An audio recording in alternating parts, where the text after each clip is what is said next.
So why is the death of Sinwar so important? It's an article in Foreign Policy magazine today. And it begins, point number one is profound and has broad ramifications. The natural human tendency is to personalize everything. Right? The natural human tendency is to take everything personally. If your boss reprimands you for a typo, in all likelihood you'll take that personally and you'll think that he's mean and nasty. And when it comes to political differences, right, most people will think of Republican policies as embodied in the person of Donald Trump. So Trump is not just an individual, he's overwhelmingly a proxy for an attitude towards life of above average level of suspicion of outsiders, an above average commitment to law and order, an above average commitment to making sure the United States does not get screwed in its deals with other countries, an above average commitment to American unilateralism, to the pursuit of American interest, above average commitment to increasing income for the working class, for the least educated, for those without a high school education or with only a high school education.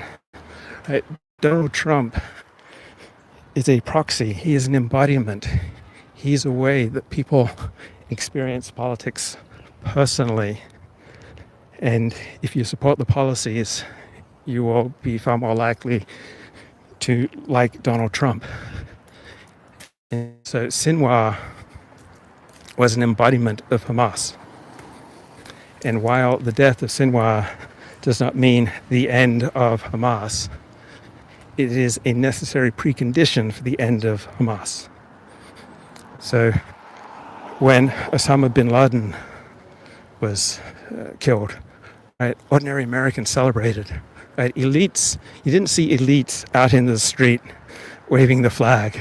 Right, that was a visceral, normie reaction, because what the elites see as symbols, and through their discourse of, careful critical discourse and their attitude of reflexivity, disinterest, trying to rise above the natural passions to recognize the difference between symbols and reality, the normal reaction is to consider the flag of your country sacred, not just as a symbol standing for a constitution and a set of values, but as a sacred thing in and of itself. So the more traditional right-wing, tribal, and nationalist you are, the more likely you are to regard symbols as sacred, the more likely you are to regard vast swaths of life and relationships and interactions within life as holy and sacred.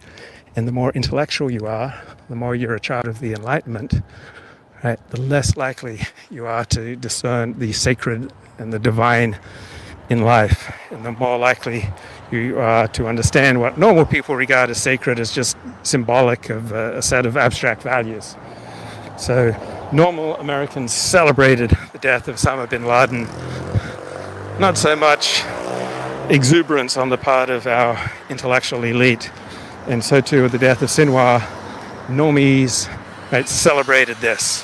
Normie Americans, normie Israelis, right, celebrated the death of Sinwar. Right, elites, the pundits, not so much exuberance, but the works is that most people tend to personalize these things. Most people don't think in terms of abstract principles of political philosophy, theology, morality. Right? Only about 5% of people can articulate a coherent political philosophy, a coherent worldview. 5%, right? The other 95%, to the extent that they have any reaction to politics, overwhelmingly do it in terms of personalizing it. And the death of Sinwar is the removal of the personification of Hamas. And it also, through his death, it lowers the standing of Hamas in the eyes of both its supporters and detractors. It better enables Israel to focus on other battles, such as against Hezbollah in Lebanon and against Iran. And it vastly increases the odds that Hamas is no longer a coherent hierarchical organization. Hamas is much more likely now to be a splintered, incoherent organization.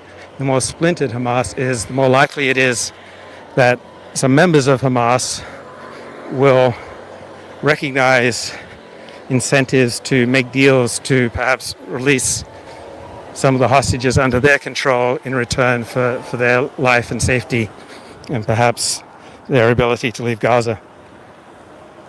There's been abundant news media coverage over the past year about the horrible living conditions for people in Gaza. And it's true. Life is horrible for people in Gaza, and it's unfair that the 3 million people in Gaza have to suffer and lose so many tens of thousands of casualties due to the terror behavior of Hamas. And much of life is just unfair. Right? The way the world works is collective. The world overwhelmingly does not work on an individualized basis.